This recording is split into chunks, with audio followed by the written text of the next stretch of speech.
क्या आपने कभी सोचा है, सर्वशक्तिमान भगवान जो पूरी ब्रह्मांड को नियंत्रित कर सकते हैं, आखिर माखन क्यों चुराते थे? सिर्फ खेल या शरारत के लिए नहीं, इसमें छुपा है भक्ति, प्रेम और जीवन का गहरा संदेश। आज हम इस रहस्य को समझेंगे। भगवान सर्वशक्तिमान होते हुए भी जब बाल रूप में आते हैं तो वे हमें यह सिखाते हैं कि ईश्वर भक्तों के साथ उसी भाव में खेलते हैं जिस भाव से भक्त उन्हें बुलाते हैं। गोपियों ने उन्हें बालक माना, इसलिए वह भी बाल सुलभ चंचलता दिखाते हैं। माखन साधारण दूध से मथ कर निकाला जाता है। दूध मन और विचार का प्रतीक है। मथनी साधना और भक्ति का प्रतीक है। माखन शुद्ध, निर्मल और प्रेममय हृदय का प्रतीक है। जब भगवान माखन चुराते हैं तो उसका अर्थ है कि वे अपने भक्तों का निर्मल, शुद्ध और प्रेम से भरा हुआ हृदय चुरा लेते हैं। प्रेम तो मांगने से नहीं मिलता, भगवान के लिए वह इतना मूल्यवान है कि उसे पाने के लिए वे चोरी तक कर लेते हैं। गोपियों का हृदय माखन में छुपा हुआ था और कृष्ण उस प्रेम को प्रकट करवा रहे थे।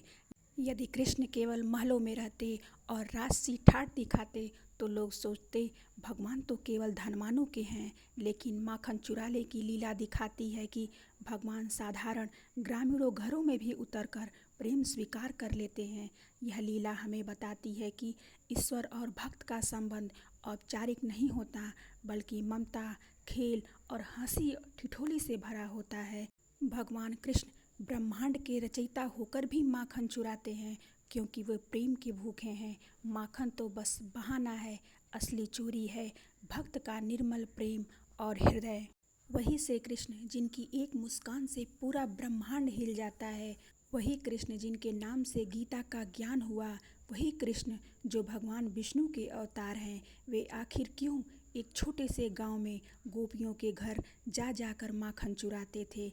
क्या यह एक बालक की सिर्फ शरारत थी या इसके पीछे कोई दिव्य रहस्य छुपा हुआ है? कृष्ण को माखन नहीं चाहिए था, उन्हें तो अपने भक्तों का शुद्ध प्रेम चाहिए था। भगवान और भक्त का रिश्ता औपचारिक नहीं बल्कि ममता और स्नेह से भरा होता है। कृष्ण ने दिखाया कि भगवान केवल राजमहलों के देवता नहीं हैं, वे साधारण घरों में भी उतरते हैं। जब भक्त हृदय से पुकारते हैं तो ईश्वर सब कुछ छोड़कर दौड़े चले आते हैं। कल्पना कीजिए, छोटे से कृष्ण आपके घर में आकर माखन मांग रहे हैं, क्या आप उन्हें मना कर सकते हैं? यही भाव है भक्ति का। जब ईश्वर आपसे मांगते हैं तो असल में भी आपका प्रेम चाहते हैं। कृष्ण ब्रह्मांड के रचयिता होकर भी माखन इसलिए चुराते थे क्योंकि वे हमें सिखाना चाहते थे कि ईश्वर राजसी भोग के नहीं, भक्त के प्रेम के भूखे हैं। गोपियों का माखन चुराना कोई शरारत नहीं, वह एक संदेश था। यदि आप अपना हृदय निर्मल कर दें तो स्वयं भगवान भी उसे चुराने आ जाएंगे, और जब भगवान आपके हृदय में बस जाते हैं तब जीवन का हर दुख, हर पीड़ा मिट जाती है। बस रह जाता है प्रेम, आनंद और श्री कृष्ण।